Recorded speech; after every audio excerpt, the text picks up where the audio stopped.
So tell me something, Morrigan. Did you live there in that forest your entire life? I left it on occasion, but I always returned. Why? Is that so strange? It was my home.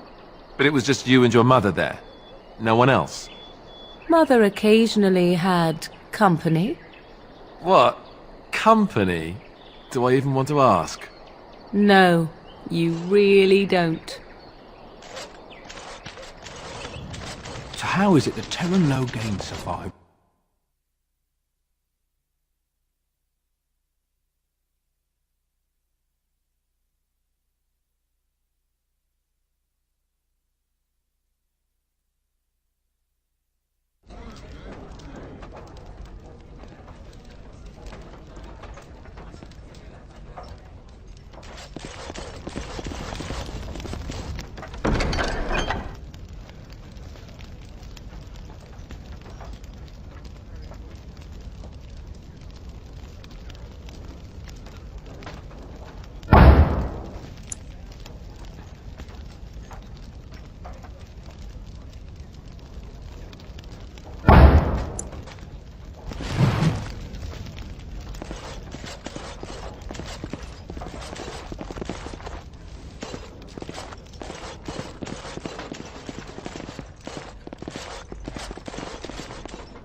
I've got a cousin in the Templars. He says the mages in the tower out on Lake Calenhard are all turning into demons.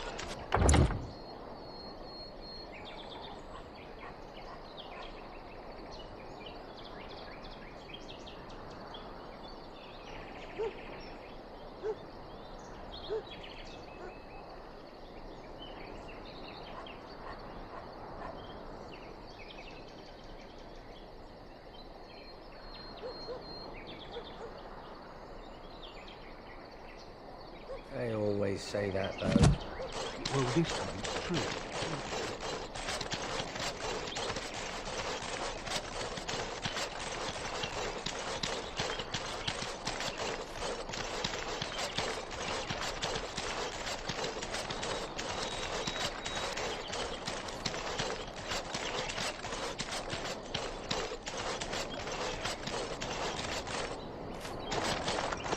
You wish something more of me?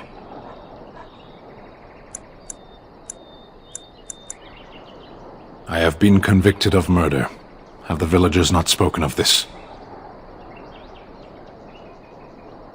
The people of a farmhold.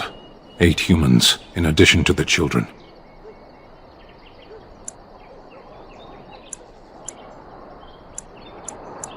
There is no difficulty in capturing prey that surrenders. I waited for several days until the knights arrived. Because I wished to. Either you have an enviable memory or a pitiable life to know nothing of regret. 20 days now. I shouldn't last much longer, another week at most. Compared to your kind, maybe. Are you asking if I feel guilt or if I'm responsible for the deed? However I feel, whatever I've done, my life is forfeit now. Either you have an enviable memory or a pitiable life to know nothing of regret. To be left here to starve? Or to be... You wish something more of me? I confess, I did not think the priestess would part with it. So be it. Set me free and I will follow you against the Blight. I have spent my life in the Vanguard. I know war, and your lands need all the help they can get. And so it is done. I will follow you into battle. In doing so, I shall find my atonement.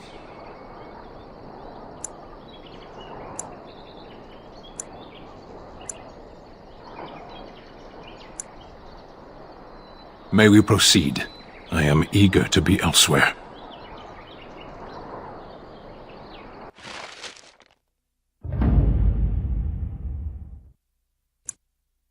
Oh, blast it. Yes. Vashaden! Yes.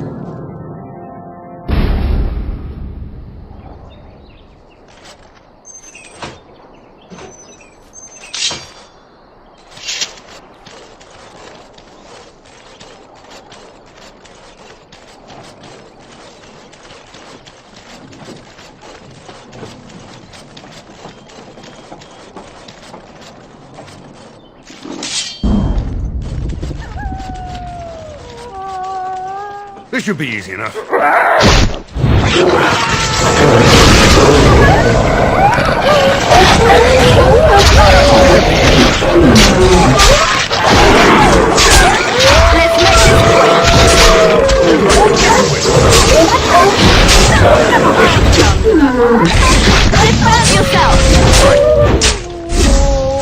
This should be easy enough. Make us preserve.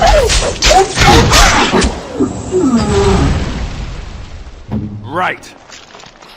Yes.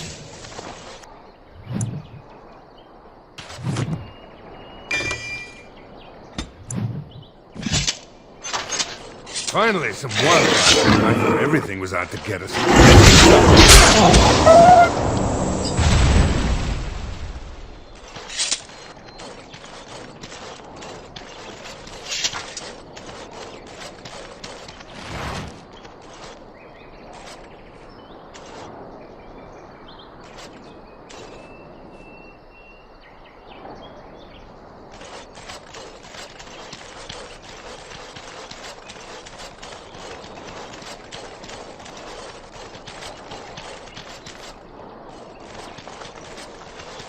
Critters.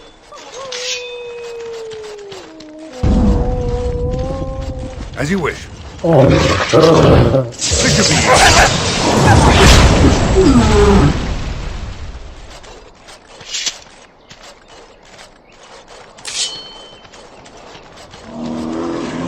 right, on it. Let's get started.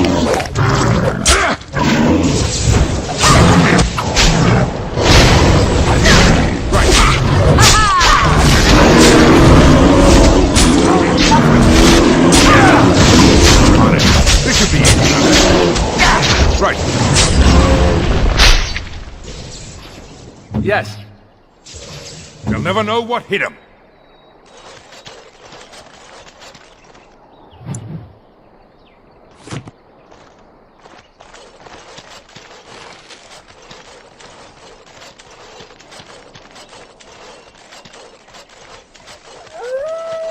Let's get started. You had it coming!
Why do you always go on about how stupid I am?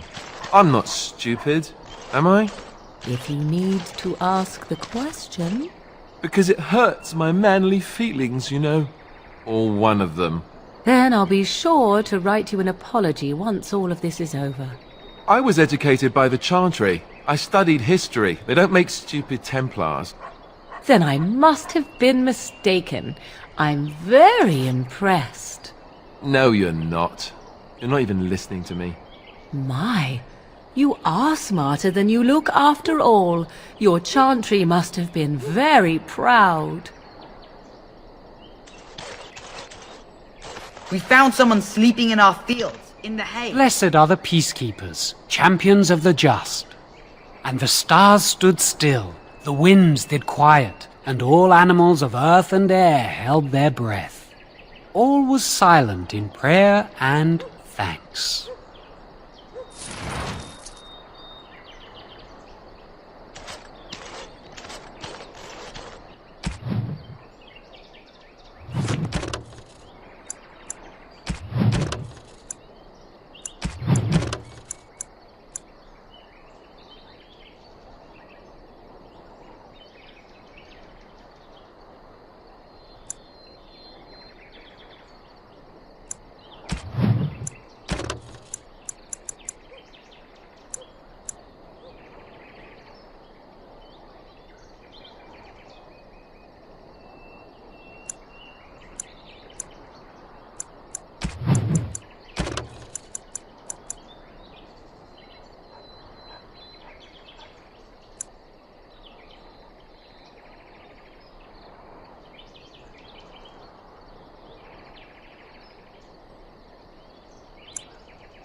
Just like you wanted. Indeed.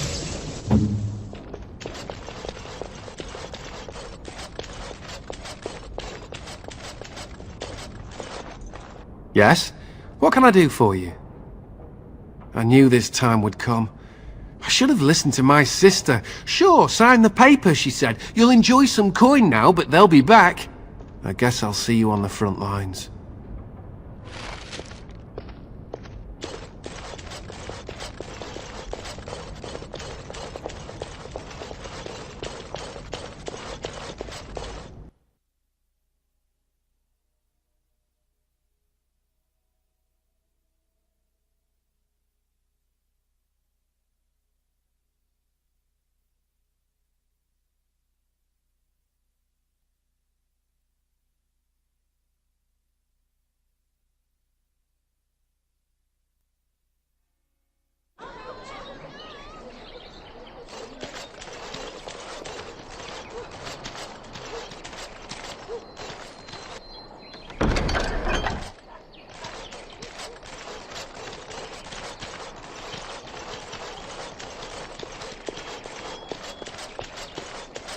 All right, I've come up with one. A question that you can't answer. Are you talking to me? That's right. You think you're so smart. I've got an academic question that I bet you won't be able to answer. Oh, I doubt that. So tell me then, what was the name of Andraste's husband? This is a religious question, not an academic one. You're joking, right? A 5-year-old could answer that question. Do you not know more than a child? I care nothing for your religion, and this game of yours is over. Oh, how the mighty have crumbled. Yes?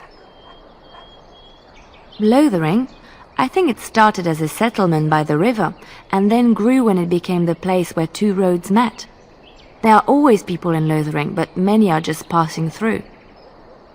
Yes? Well, here I am. I knew this would come up sooner or later. I don't know how to explain, but I had a dream. In it, there was an impenetrable darkness. It was so dense, so real. And there was a noise, a terrible, ungodly noise. I stood on a peak and watched as the darkness consumed everything.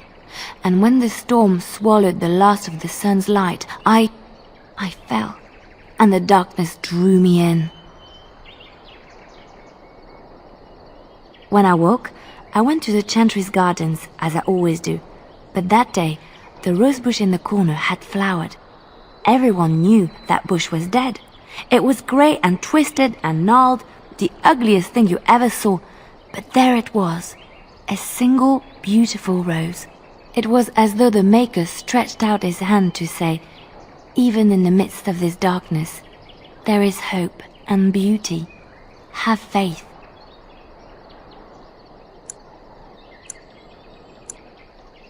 In my dream, I fell, or maybe I jumped.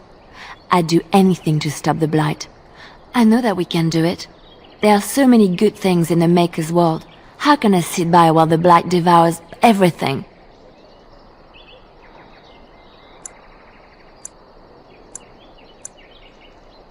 He's still here. I hear him in the wind and the waves. I feel him in the sunlight that warms my skin. I know what the Chantry says about the Maker, and what should I believe? What I feel in my heart, or what others tell me? Thank you. It's nice to find someone who agrees. I know what I know, and no one will ever make that untrue.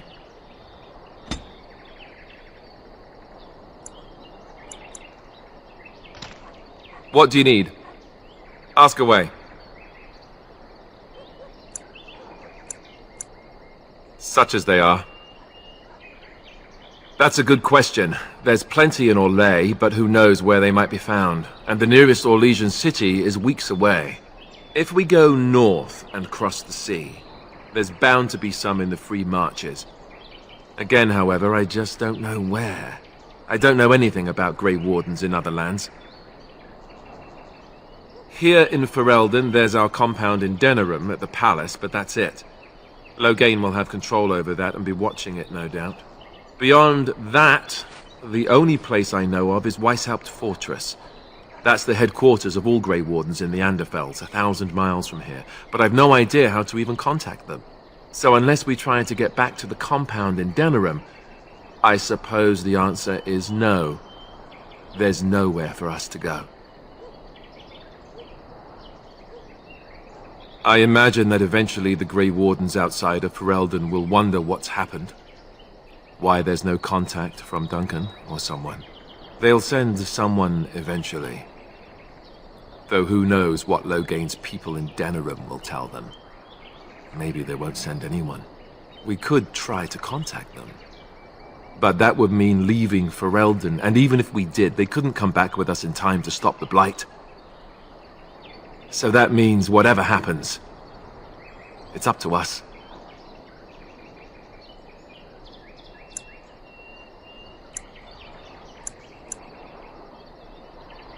I mean, eventually we would have to use the joining to make more Grey Wardens, right? But I don't know how to do the joining, or what's involved. I know it involves lyrium and some other magic, and that it's really difficult to prepare, but that's it. Unless we can find out more about the joining, I guess we better get used to the idea that there might only be 2 of us for now. Until more come from elsewhere. Just left? You mean just left Ferelden? I don't know.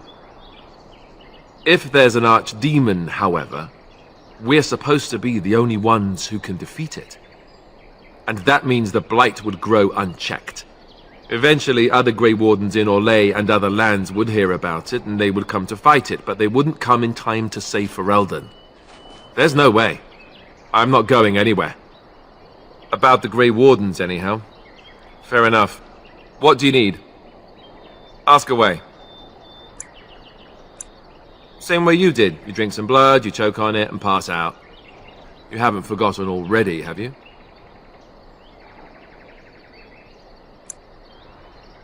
I do my best. What can I say? Let's see, I was in the Chantry before. I trained for many years to become a Templar, in fact. That's where I learned most of my skills. You're telling me I was banished to the kitchens to scour the pots more times than I can count.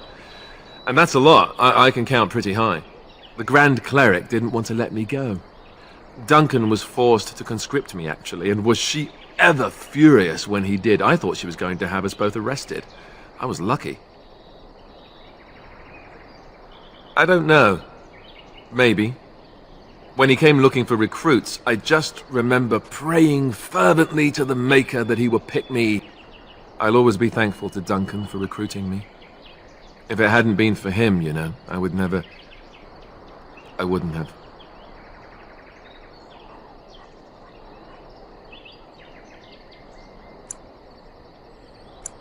No, I'm sorry. I shouldn't be. It's fine. He died a hero. They all did. Come on, let's go. I think I'm done talking.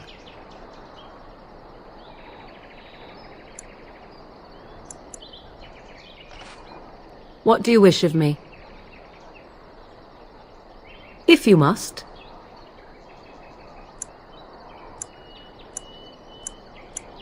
Why do you ask me such questions? I do not probe you for pointless information, do I?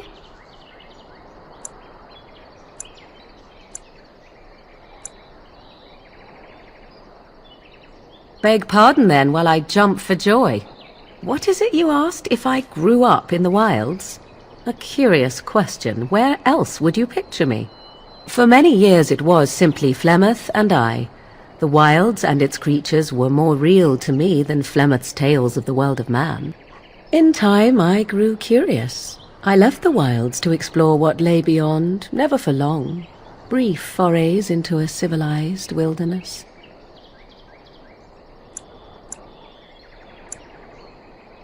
Would you not do the same? Your world is an unforgiving and cold place. The wilds I hail from is home to me, and I a natural denizen.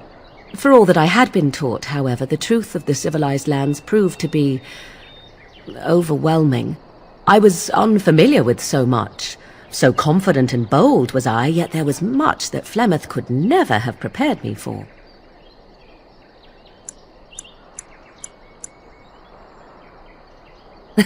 Equal parts daring and foolhardy, perhaps. Only once was I accused of being a witch of the wilds, and that by a chastened who happened to be travelling with a merchant caravan. He pointed and gasped, and began shouting in his strange language, and most assumed he was casting some curse upon me. I acted the terrified girl, and naturally, he was arrested.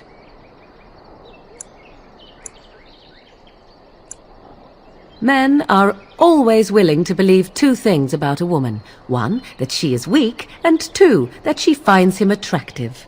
I played the weakling and battered my eyelashes at the captain of the guard. Child's play. The point being that I was able to move through human lands fairly easily. Whatever humans think a witch of the wild looks like, 'tis not I. Not that I did not have trouble. There are things about human society which have always puzzled me, such as the touching. Why all the touching for a simple greeting?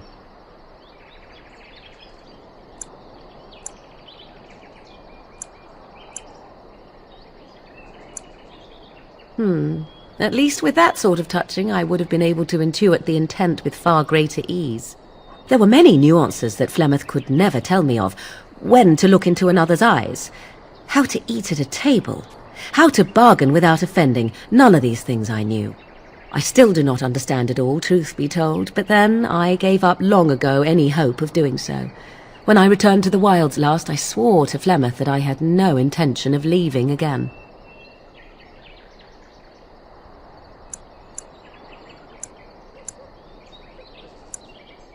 Yes? Let's ignore the entire Darkspawn threat and the presence of a simpleton as your only other Grey Warden ally, then. Not that I lack appreciation for the intent of your comment. Thank you. Well, let's get on with it before the ground opens up and swallows us, yes?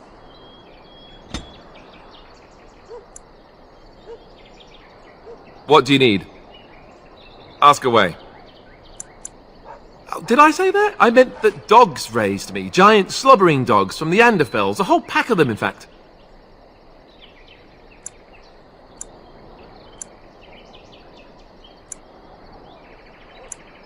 Well, it wasn't until I was 8 that I discovered you didn't have to lick yourself clean. Old habits die hard, you know.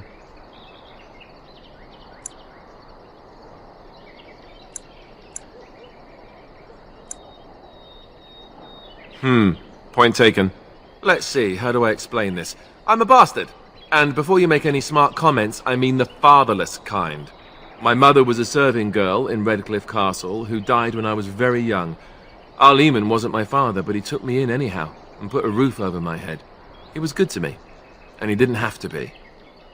I respect the man, and I don't blame him anymore for sending me off to the Chantry once I was old enough.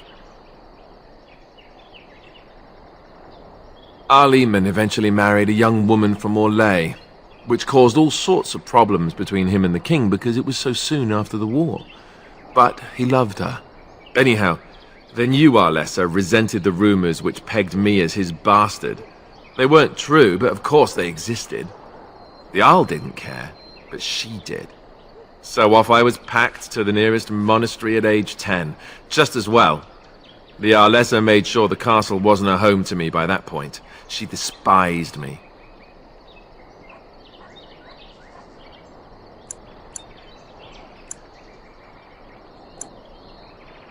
I suppose you're right. I wasn't raised as the Arl's son, though, if you're picturing that. I slept in hay, out in the stables, not on silk sheets. I remember I had an amulet with Andraste's holy symbol on it. The only thing I had of my mother's. I was so furious at being sent away, I tore it off and threw it at the wall and it shattered. Stupid, stupid thing to do. The Arl came by the monastery a few times to see how I was, but I was stubborn. I hated it there, and blamed him for everything. And eventually, he just stopped coming. I think so, yes. This news we've heard about him being sick disturbs me, though. I wonder if we won't discover that Loghain has come to the same conclusion as we have. Anyway, that's really all there is to the story.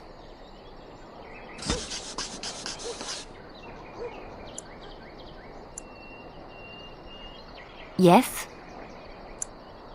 Well, here I am. Quiet. It was a life suited for contemplation. In the cloister, away from the fuss and the flurry of the cities, I found peace. And in that stillness, I could hear the Maker. But it was not perfect. Some of my Chantry fellows were condescending. That is the nature of religious folk, I suppose.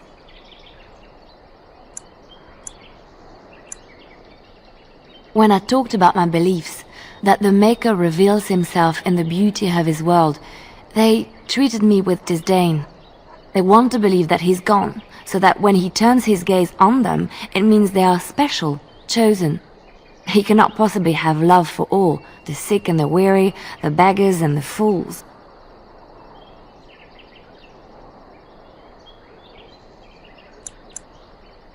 Thank you. Maybe I am wrong. But it is the Maker's place to decide if I am worthy, not men, not the Chantry. But there is work to be done, and I have talked enough for now.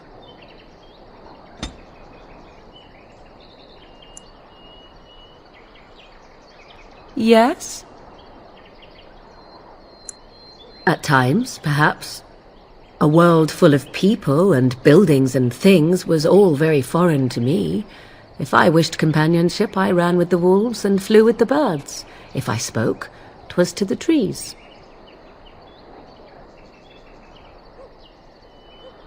Don't be foolish. I recall the first time I crept beyond the edge of the wilds. I did so in animal form, remaining in the shadows and watching these strange townsfolk from afar.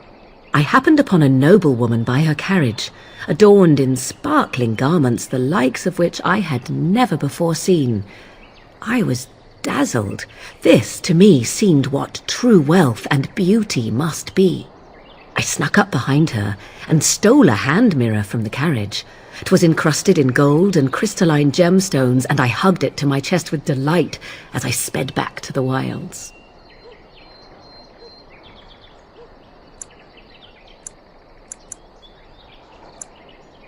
She was not. Flemeth was furious with me. I was a child and had not yet come into my full power, and I had risked discovery for the sake of a pretty bauble. To teach me a lesson, Flemeth took the mirror and smashed it upon the ground. I was heartbroken. And a foolish one. Flemeth was right to break me of my fascination. Beauty and love are fleeting and have no meaning. Survival has meaning. Power has meaning. Without those lessons, I would not be here today, as difficult as they might have been. They did indeed. To return to your original question, perhaps my time in the wilds was indeed lonely, but such was how it had to be. I find myself at times wondering what might have become of the girl with the beautiful golden mirror, but such fantasies have no place amidst reality.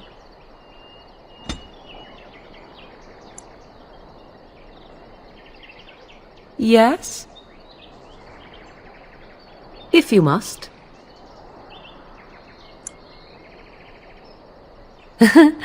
You are very cute to ask so many questions.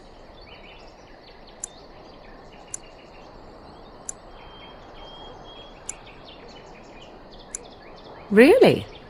Perhaps we should be wrapped in ribbons and adorned with flowers, so cute are we too. My mother has been hunted from time to time, yes, by Templar fools like Alistair, which should tell you how successful they generally were. Flemeth made a bit of a game of it, in fact. The Templars would come again, and she would look at me and smile and say that the fun was to begin once more.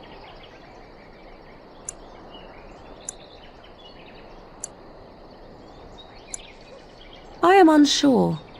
I was too young to understand, and perhaps 'twas bravado on Flemeth's part, or perhaps she was merely amused. I will never know.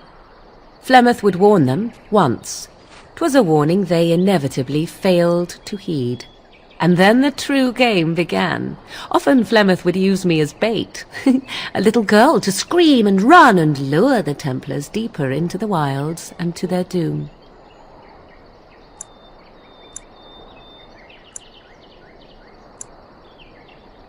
Sometimes. Eventually. Thankfully, the wilds is a vast place. Once they found us, Flemeth would simply move us elsewhere, and we would be lost within the forest once again. I did not understand the danger we faced until I was much older. I had never heard of apostates or maleficarum.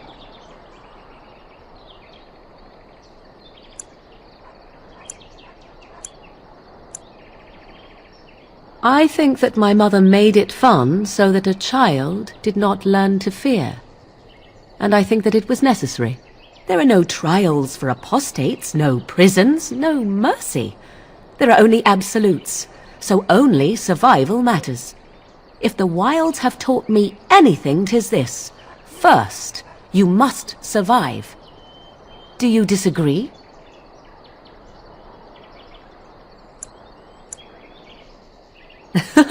An enlightened view, or at least an agreeable one. Enough of this talk. Let us return to the task at hand.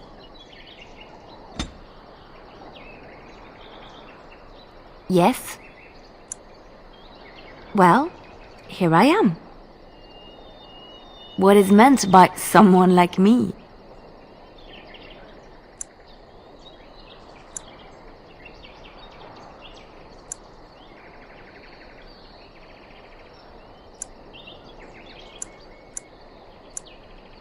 Did you think I was always a cloistered sister? The Chantry provides succor and safe harbor to all who seek it. I chose to stay and become affirmed.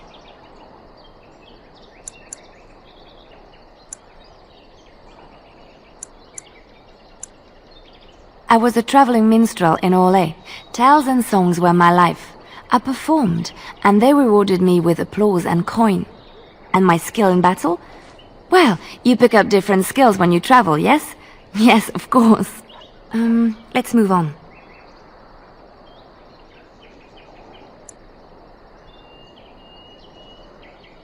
What do you need?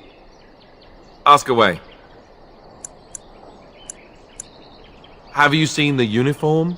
It's not only stylish, but well made. I'm a sucker for good tailoring.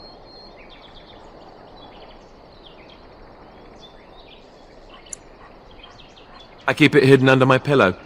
Sometimes I'll take it out just so I can hug it fondly and remember the good old days. Brings a tear to the eyes, you know.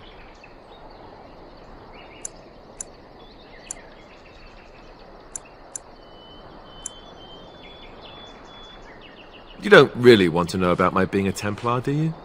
It's really quite boring.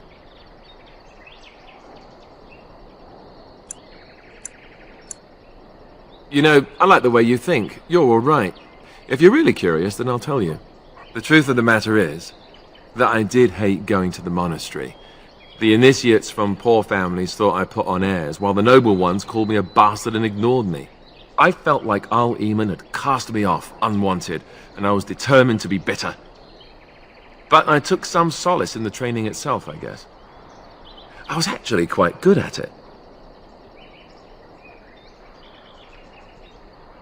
The education, mostly, but also the discipline. You need to have a disciplined mind in order to use the abilities we have. It was difficult, but rewarding. I never really felt at home anywhere, though, until I joined the Grey Wardens. And Duncan felt my Templar abilities might be useful for when we encountered Darkspawn magic, so I kept it up. What about you? Do you have anywhere you consider home?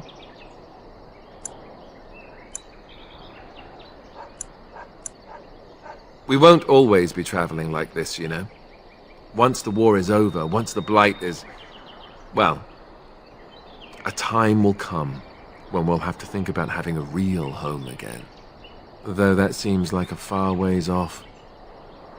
And I suppose the Grey Wardens are gone for good, either way.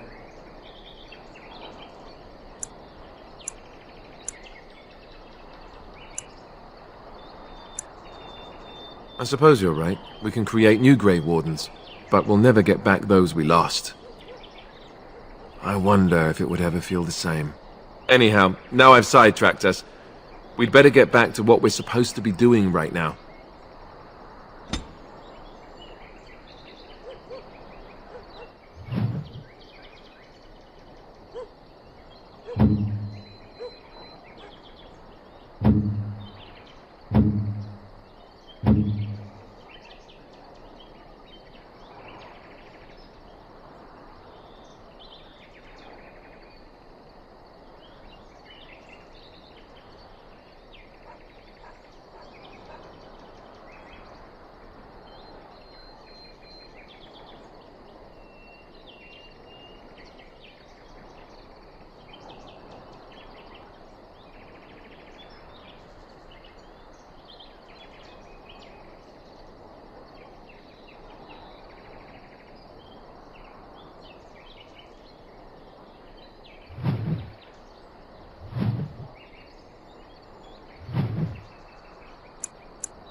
Bad dreams, huh?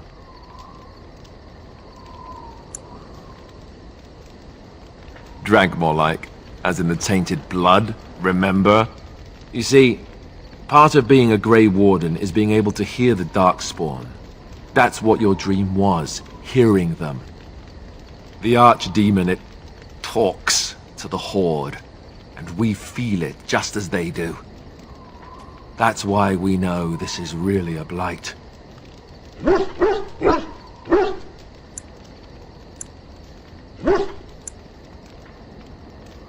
He did. He said he felt the Archdemon's presence. Everyone just assumed he was guessing. It takes a bit, but eventually you can block the dreams out. Some of the older Grey Wardens say they can understand the Archdemon a bit, but I sure can't. Anyhow, when I heard you thrashing around, I thought I should tell you. It was scary at first for me too.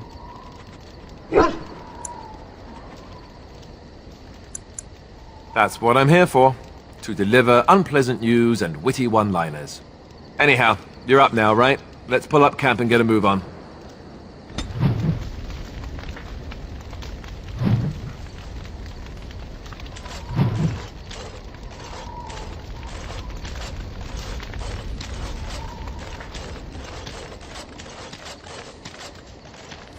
Ah, it's good to see you, my timely rescuer. Bodon Feddick, at your service, once again. I saw your camp and thought to myself, what safer place to rest for the evening than in the camp of a Grey Warden? I'm perfectly willing to offer you a fine discount for the inconvenience of our presence. How does that sound? Good? Yes? Wonderful. Thank the gentleman, won't you, boy? Thank you, sir. We won't be a bother to you and your companions, I assure you. If you should need enchantments, simply talk to my boy. Otherwise, come speak with me.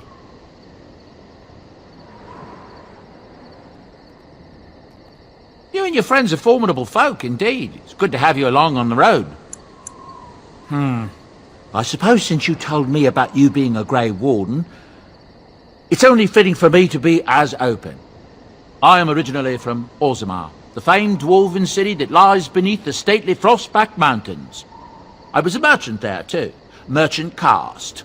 These things are in the blood, you know. You can't just leave them behind. I ran a fairly successful business. Rare artifacts, you know. Old things, grand things. The nobles loved them. Reminded them of the lost glory days, I suppose. One day, a noble woman came to my store. She looked around for a bit and then started shrieking in dismay. Apparently, she believed that a pair of braces I had for sale once belonged to her brother. He'd been lost in a cave-in, you see, while on an expedition to clear out the Darkspawn from one of the tunnels running close to the city. They were made specially for him. They're unique, she shrieked. He stole them from my poor brother's corpse. She had me arrested on the spot, of course. Nobles, they're touchy like that.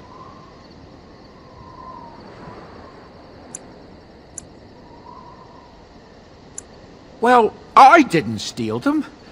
You see, I'd been paying these castless thugs to venture out into the deep roads for me. The lost tides. They're full of things that people left behind. Sometimes you can find a treasure. Something worth a little gold. That's exactly how I see it. The noblewoman, she wasn't too happy with the theft of her brother's braces. I don't know what they planned for me, and I didn't want to find out. Bribed the guard that was watching me and took off for the surface first opportunity I got. Never looked back. You're quite welcome. Now, is there anything the boy or I can get you?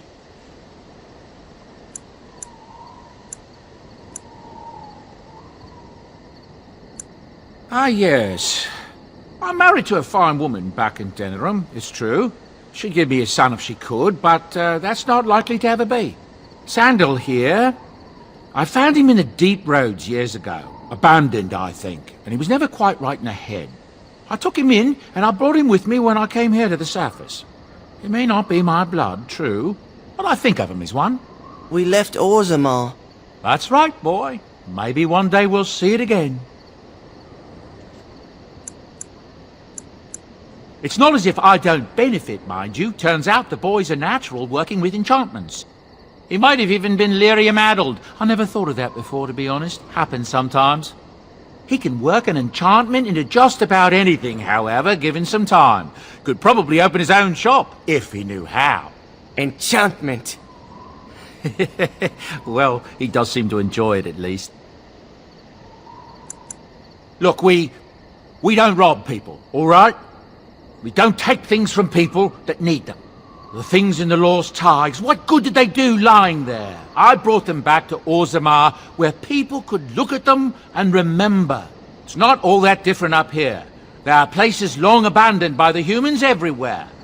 Even more now with the Darkspawn coming.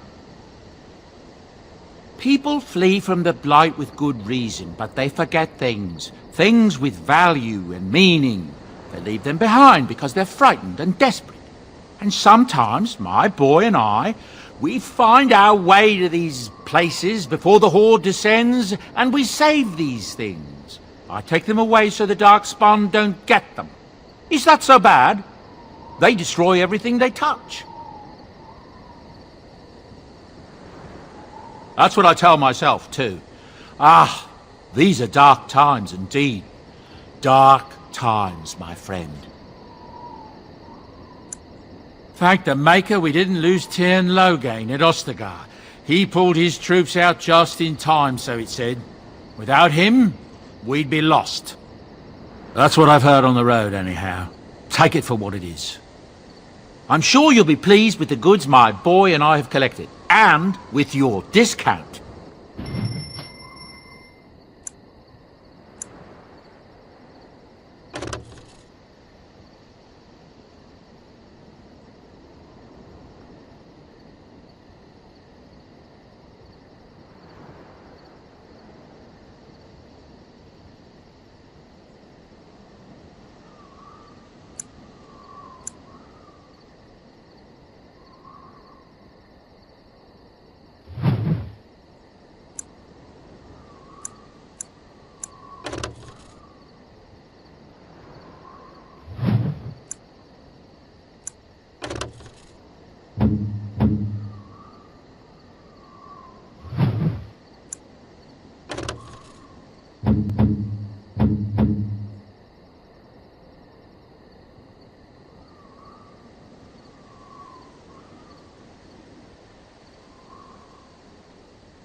and your friends are formidable folk indeed. It's good to have you along on the road. I'm sure you'll be pleased with the goods my boy...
Hello.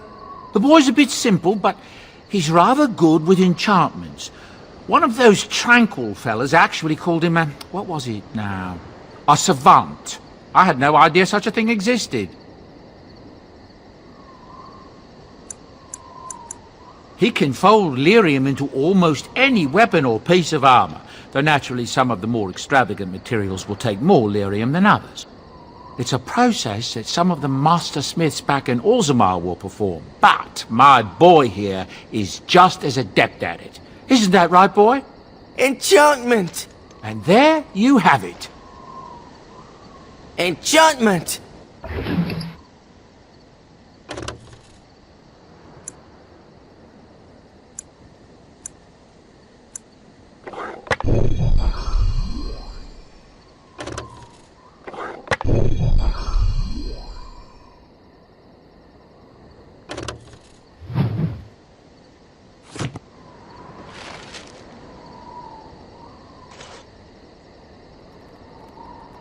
If there's anything I can do for you, please, I'm sure you'll be pleased with the goods.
You're a hard man to find. Where are my manners? The name is Levy Dryden.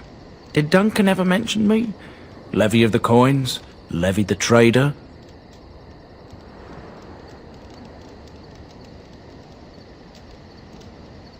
Really? He never told you of old Levy? We've known each other for years. But here I am carrying on while you have a blight to stop. Don't want to waste your time. But you see, Duncan promised that together we'd look into something important for the Wardens. And for me. But poor Duncan's... well, no more. A tragedy it is, at that. But I know he would want his work carried on. His pledge fulfilled. Well, as you know, my family's name is mud around noble circles. My great-great-grandmother, Sophia Dryden, was the last Warden Commander of Ferelden back when the Wardens were known as freeloaders. So King Arland banished the Wardens, and he took House Dryden's land and titles. Hard to say. After King Arland died, there was a civil war, loads worse than this one. And our family was on the run, hunted by enemies, with nary a friend in the world. But Drydens are tough. We rebuilt, became merchants, and we never lost our pride.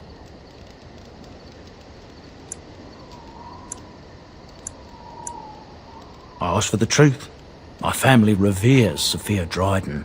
We know she died at the old Grey Warden base, Soldier's Peak. We want evidence to clear her name. It won't restore our land or our titles, but it'll restore our honour. Well, no one's been to Soldier's Peak since Arland's days. At least none that's come back. I spent years mapping the maze of tunnels to the peak, and I found the way a few years back. So I went to Duncan, I did, and I said that he could reclaim the old base and my family could have its honour. Darkspawn surfaced in southern Ferelden, and Duncan got plenty busy recruiting new Wardens and meeting with good King Caelan. Duncan said he would help after the Battle of Ostergar. Said there might be useful things at the peak, but he never had the chance.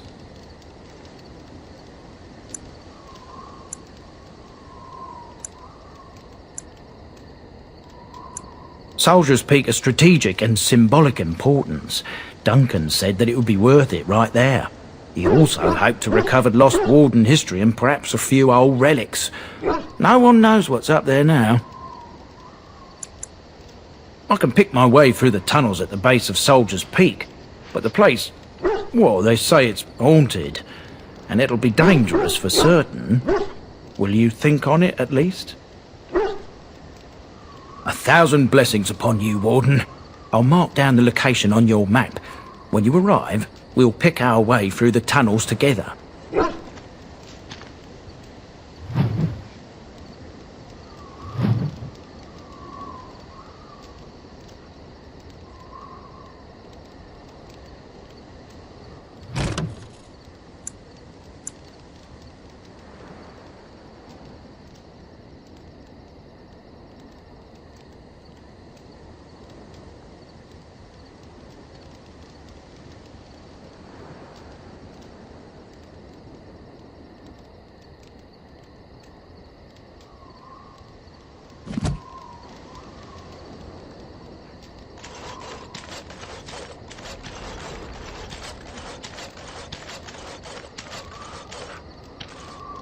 Oh, why, you little...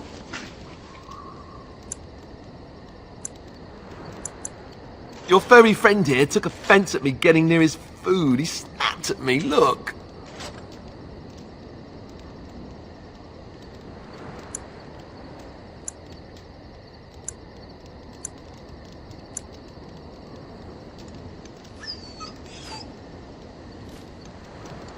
Sometimes I forget that he's a war dog.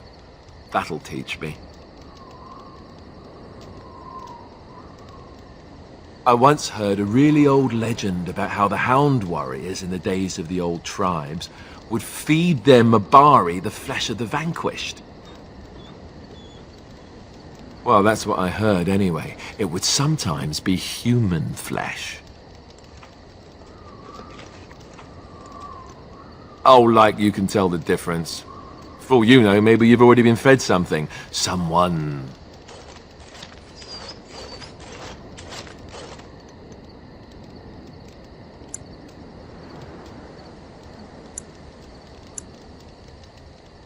Hey!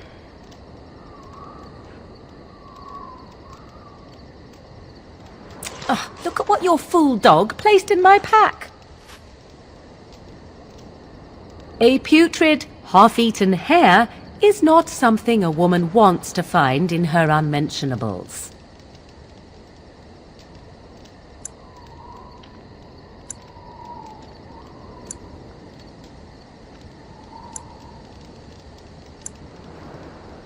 Maybe, but that is not the point.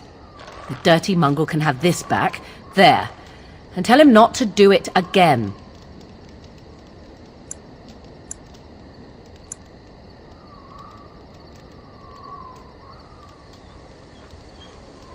I don't want it, you worthless fur bag.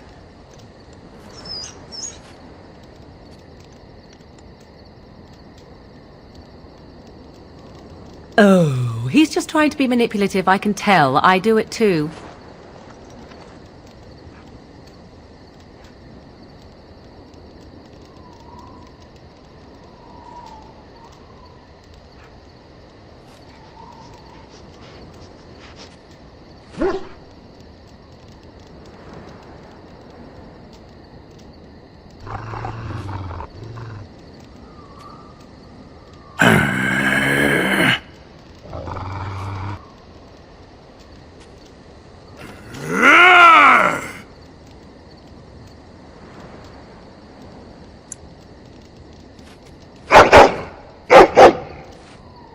You are a true warrior and worthy of respect.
Why are we stopping?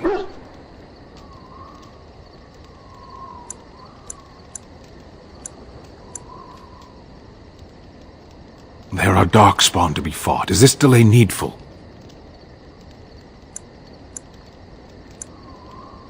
I am Qunari. I have given my word to aid you. We are not people of idle promises.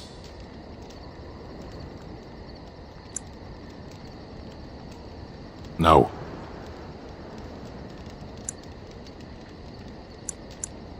People are not simple. They cannot be summarized for easy reference in the manner of, the elves are a lithe, pointy-eared people who excel at poverty.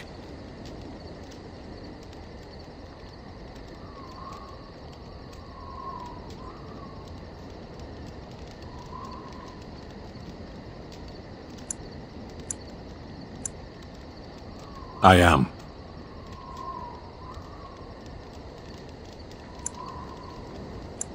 I have always fought in war, human.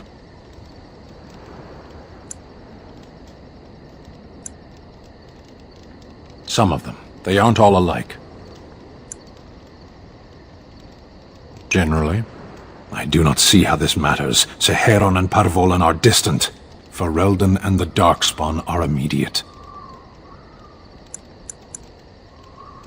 As you wish. Yes.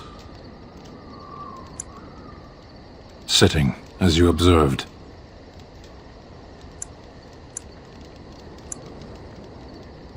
Thank you.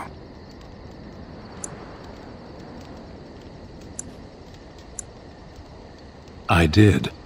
Parshera, was there anything else? Speak, then. Then I suggest we move on. I am hardly surprised. To answer a question. The Arishok asked what is the Blight. By his curiosity, I am now here. Yes. Never. I cannot go home. It doesn't matter now. Can we move on? We keep the Darkspawn waiting. Speak, then. Then I suggest we move on. I am hardly surprised. Very well. As you wish.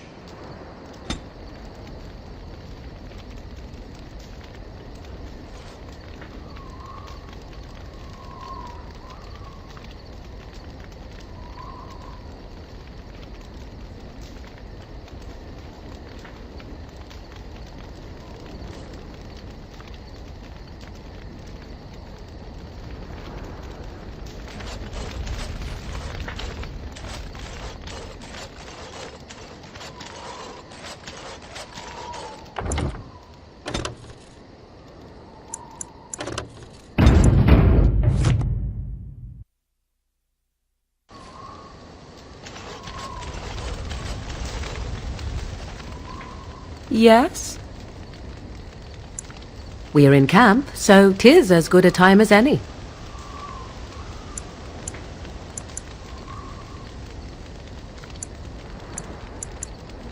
What's this?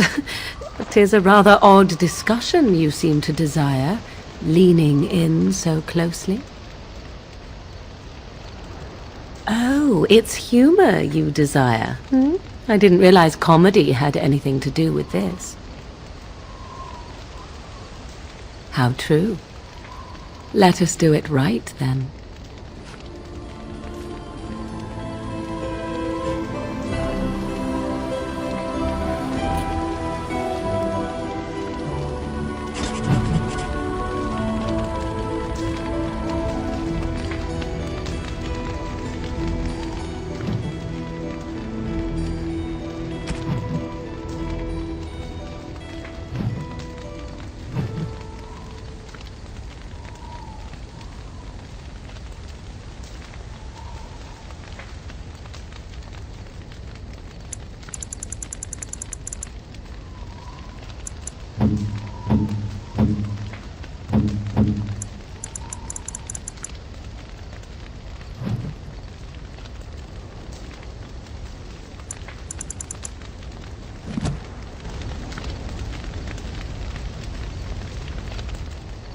Yes?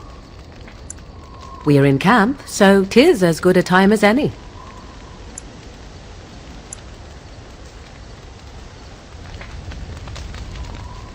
Yes? So, full of questions, are you? Well, that depends, does it not? What does she seem to be?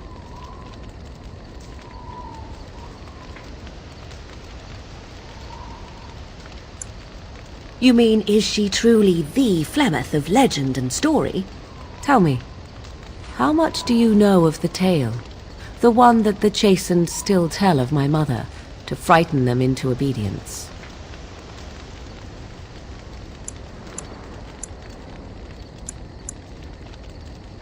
No doubt such a tale has mutated much over time and telling. I can relay what Flemeth once told me herself, and you can decide whether or not 'tis the truth, if you desire. As the tale is sung by the bards, there was a time when Flemeth was young and beautiful, a fair lass in a land of barbarian men, the desire of any who saw her. Many centuries before this land was even named Ferelden. The tales say that Flemeth fell in love with Osen the Bard, and fled the castle of her husband, the Dreadlord Conabar, and that he swore vengeance for her infidelity. In truth, my mother claims that 'twas Osen who was her husband, and Conabar the jealous lord, who looked on from afar. Lord Conabar approached young Osen and offered him wealth and power in exchange for his lovely wife. And Osen agreed. The life of a bard is a poor one, and love fades in the wake of hunger. 'Twas Flemeth who suggested the arrangement. All would have been well had Lord Conobar kept his end of the bargain. But he was a foul man who bargained with coin he did not possess. Osen was led off to a field and slain, left for dead. Flemeth spoke to the spirits and learned of the deed, and swore revenge.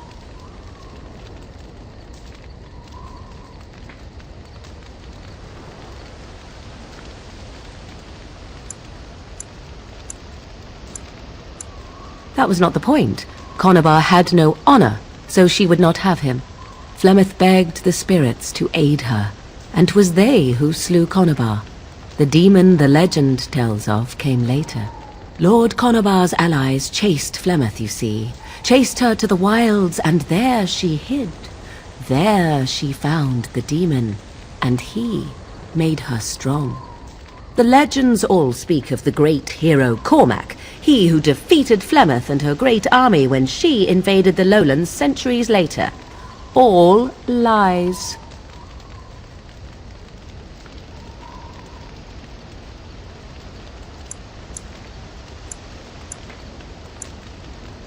The truth of the matter is that there was never an invasion. As Flemeth tells it, the Chastened never raised an army under her banner, and she never fought with any warrior named Cormac. Cormac led a brutal civil war against his own people, and later claimed it was to vanquish evil that had taken root amongst the lords. Thus, he was hailed a hero. Flemeth was only attached to the legend much later. Perhaps 'twas due to the great war with the Chastened that eventually came, but Mother claims not to know how it began.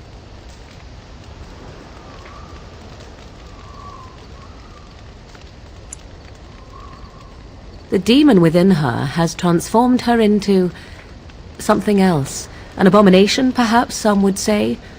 I know not. I only know my mother is clever, and she is part of the wilds as it is part of her. But she is no immortal. She bleeds. A blade in her heart would kill her like any other, were it lucky enough to find her. I do not believe everything that Flemeth claims. Oft it seems her bitterness has colored her memories. But on the whole, yes, I believe this tale, if not all. You ask if I have sisters. I have asked of this myself.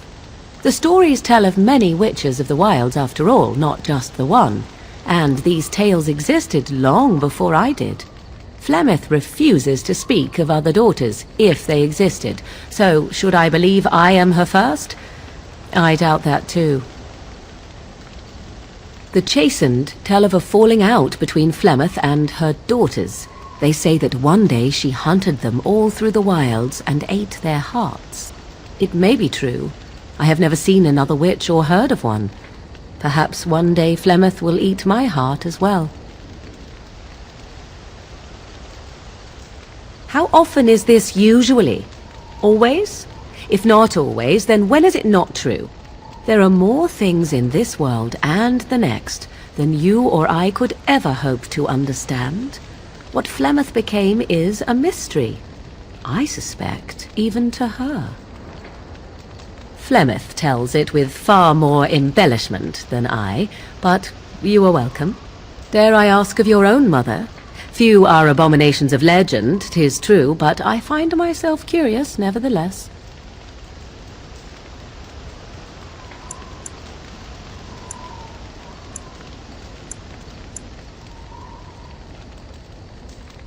Ah, then you have my sympathies for what it is worth. Which is very little, I am certain. It matters not. Let us move on.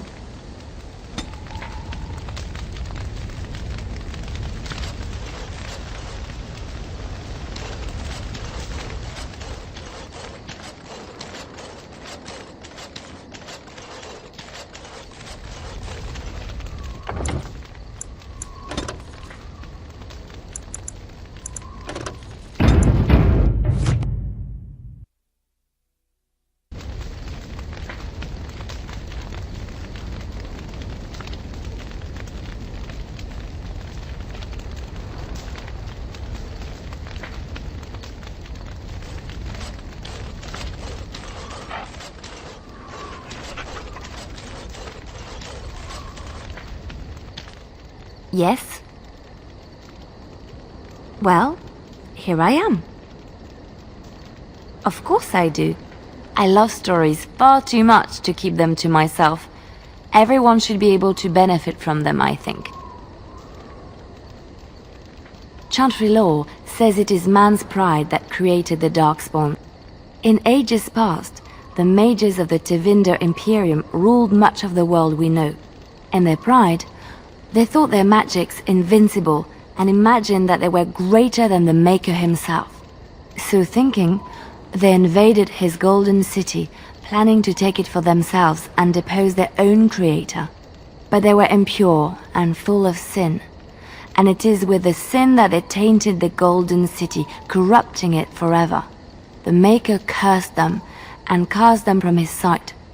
Wherever they went, they spread the taint of their sin. Any land that was touched by the taint became blighted and would suffer no life. Instead, the Darkspawn arose to torment us and remind us of our hubris.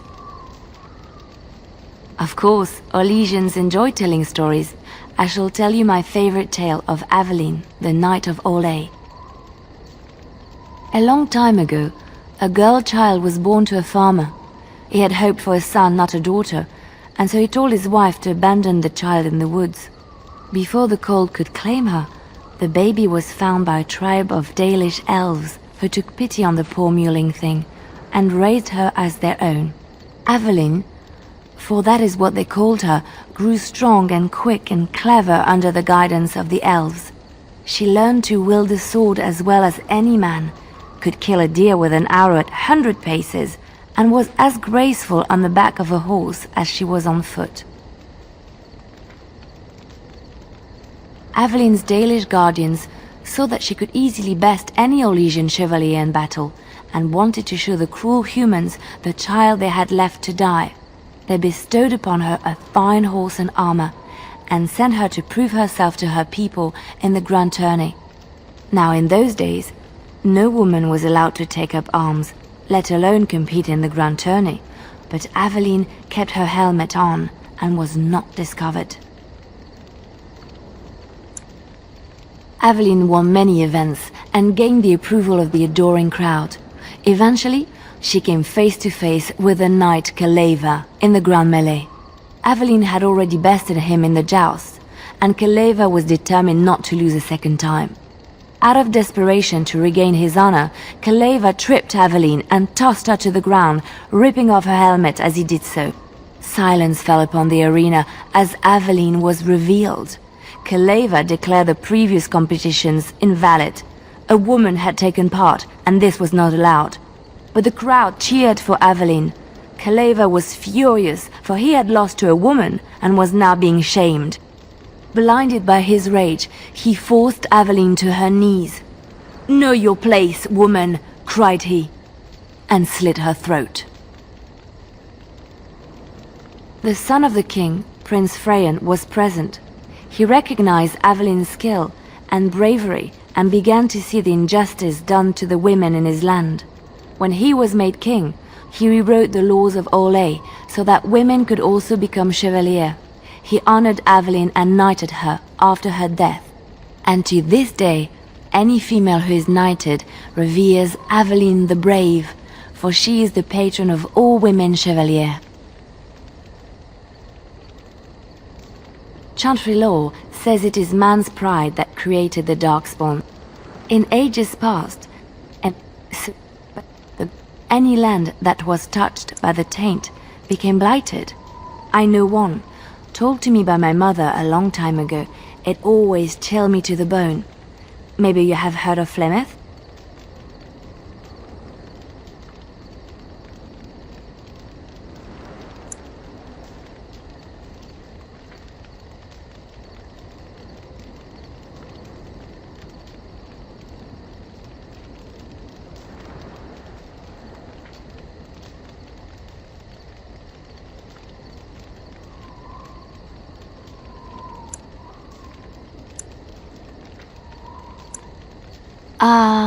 Are you sure?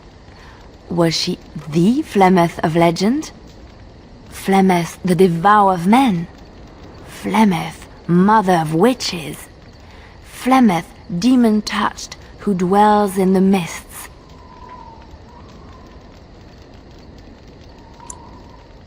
Ferelden mothers scare their daughters with talk of Flemeth. They say that if you're bad, Flemeth will spirit you away and bind you to her forever.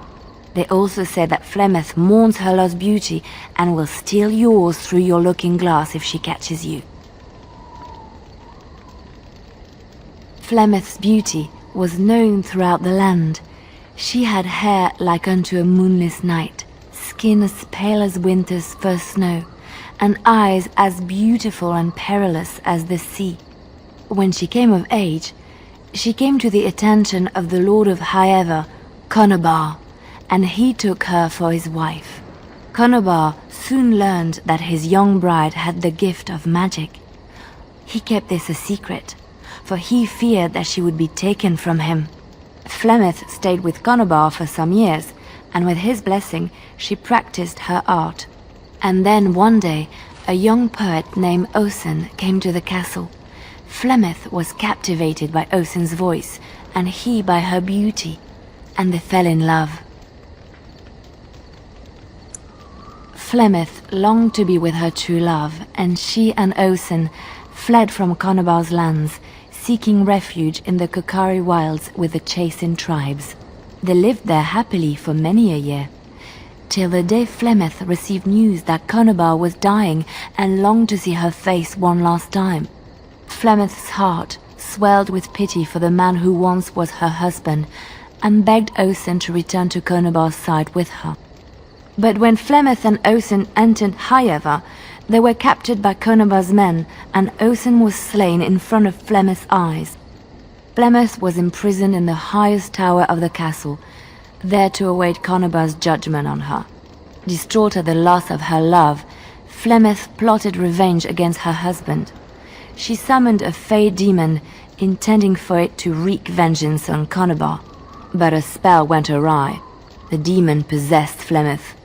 Turning her into an abomination, the halls of the castle ran red with blood as Flemeth slaughtered Conobar and all his men.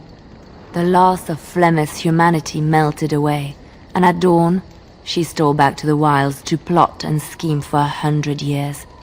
They say she took to her side many Chasing men, and with their help, begat her daughter witches, who even now prowl the dark places of the Qunari wilds.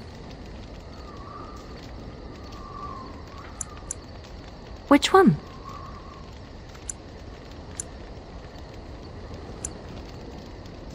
I have heard a little about how the elves gained their freedom from the Tevinter Imperium. When Andraste began her exalted march against the Imperium, the elves joined her cause to fight their masters. The great elven leader, Shatan, born in captivity, rose up to lead his people. He foresaw a future where the elves were free. Shatan was killed when Andraste was betrayed, but the elves continued to fight, eventually breaking free of the Imperium. The elves claimed the dales in the south and settled there in the land of their own.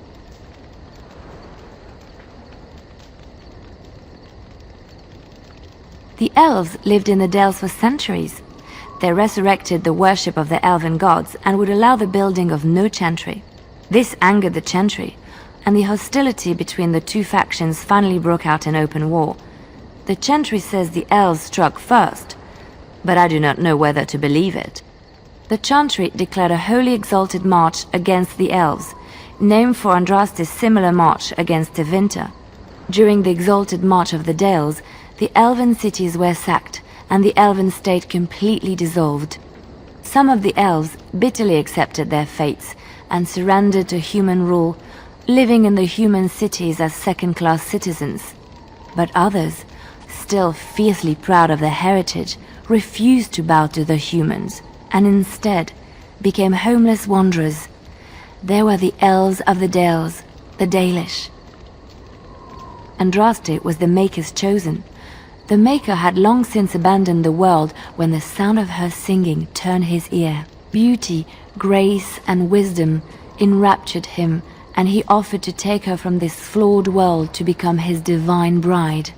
But Andraste had an earthly husband and would not forsake him.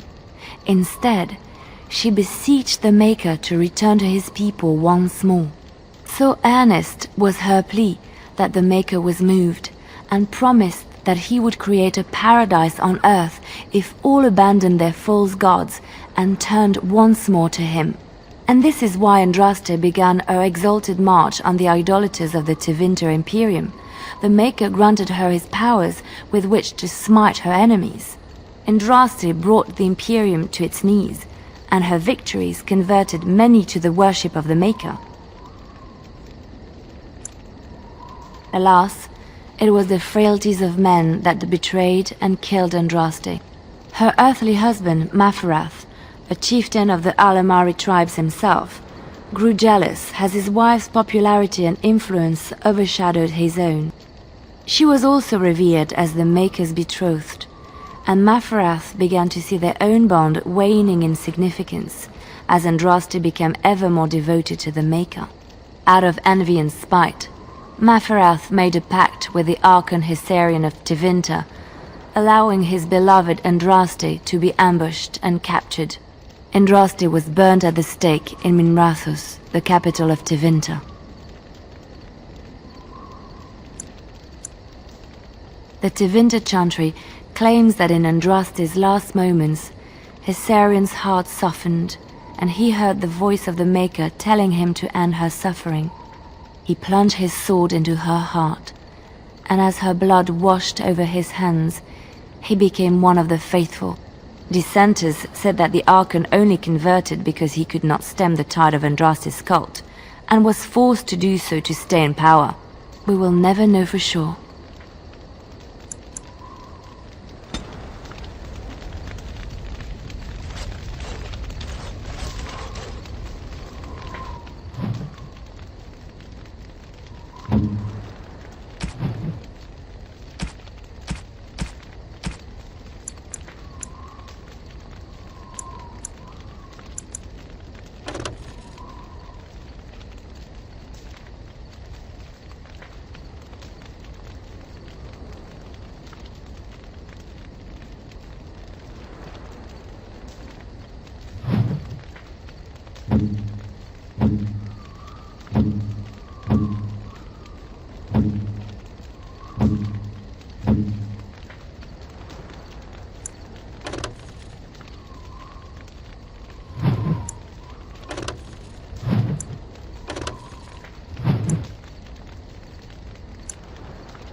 Is that for me? Really? Wow! Wow!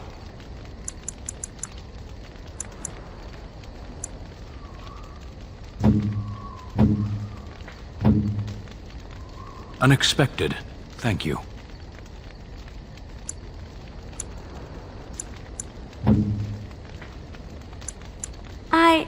That's a wonderful thought. I don't know what to say.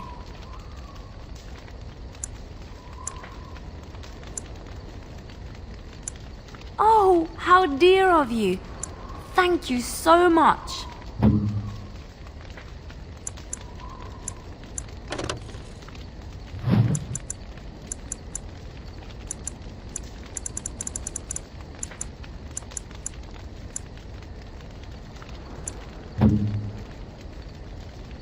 Is that for me? Really? Wow! Wow! Unexpected. Thank you. You have my thanks.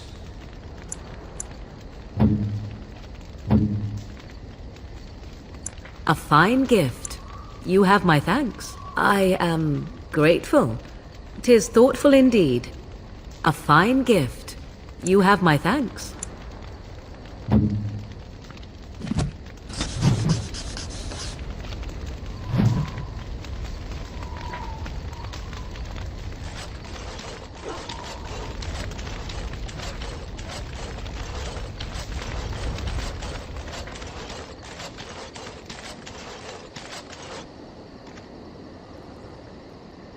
Are you sure I can't interest you in this hat? A pair of earrings, perhaps? A cheese knife? I'm sure you...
Woo!